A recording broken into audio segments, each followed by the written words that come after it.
দর্শক সবাইকে শুভেচ্ছা আমন্ত্রণ জানাচ্ছি পবিত্র মাহে রমজান উপলক্ষে দীপ্ত টিভির বিশেষ আয়োজন কাজী ফার্মস কিচেন নিবেদিত সহজ ইফতার অনুষ্ঠানে। আপনাদের সাথে আছি আমি মরিয়ম হোসেন নূপুর।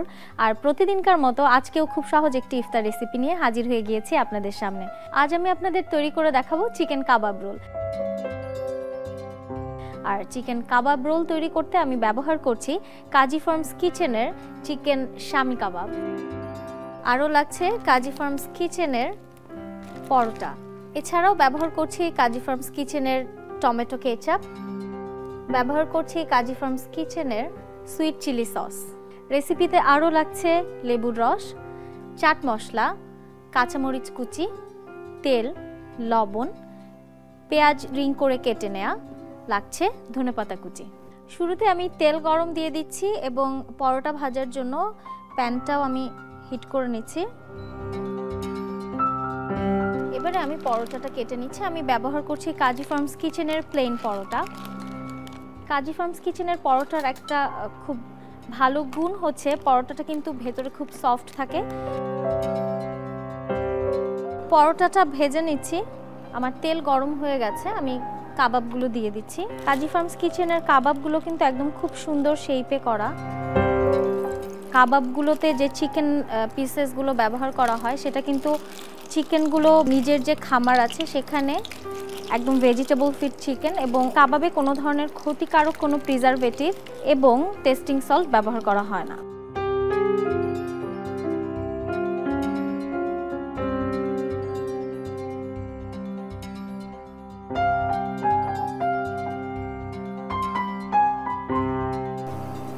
আমি চুলাটা বন্ধ করে দিচ্ছি।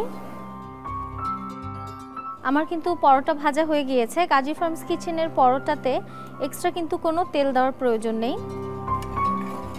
আমি চুলাটা বন্ধ করে দিচ্ছি। কাবাব রোলের যে পুরটা সেটা আমি তৈরি করে নিচ্ছি। আমি কাবাবগুলোকে ছোট টুকরো করে কেটে নেব।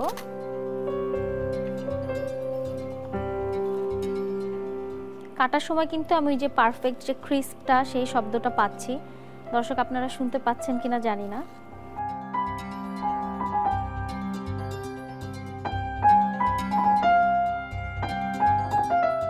এবারে এর সাথে আমি একটু কাঁচামরিচ কুচি, একটু চাট মশলা, ধনেপাতা কুচি, লেবুর রস, সামান্য একটু লবণ দেব, হাতে দিয়ে একটু পিঞ্চ। এবারে আমি একটু টমেটো কেচাপ দিয়ে দিচ্ছি। এখানে আমি 1 টেবিল চামচের মতো নিয়েছি টমেটো কেচাপ। এবং যেটা বলছিলাম কাজী ফার্মস কিন্তু তাদের কোনো প্রোডাক্টে কোনো ক্ষতিকারক প্রিজারভেটিভ ব্যবহার করে না। আপনি নিশ্চিন্তে ব্যবহার করতে পারেন তাদের কেচাপ এবং সসগুলো। কাবাবের মধ্যে যদি একটু পেঁয়াজ না থাকে তাহলে কিন্তু মজাটা আসে না। রিং করে আমি কিছু পেঁয়াজ কেটে নিয়েছি, সেটা মিশিয়ে দিচ্ছি। ব্যাস, পুরটাকে পরোটার মাঝে দিয়ে রোল করে ফেললেই কিন্তু আমার কাবাব রোল তৈরি হয়ে যাবে।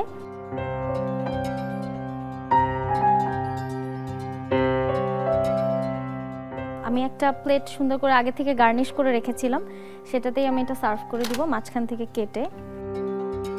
দেখেন ভিতরটা কিন্তু খুব সুন্দর সেট হয়ে গেছে। ব্যাস, তৈরি হয়ে গেল কিন্তু খুব সহজেই মজাদার চিকেন কাবাব রোল। চটজলদি ইফতারের জন্য এটা কিন্তু one of the best options. দর্শক, এরকম সহজ সহজ ইফতার রেসিপি দেখতে হলে কিন্তু চোখ রাখতে হবে দীপ্ত টিভির পর্দায়। আমি আসবো আগামীকাল আবারও নতুন কোনো একটা সহজ রেসিপি নিয়ে। সে পর্যন্ত সুস্থ থাকুন, ভালো থাকুন এবং দীপ্ত টিভির সাথেই থাকুন।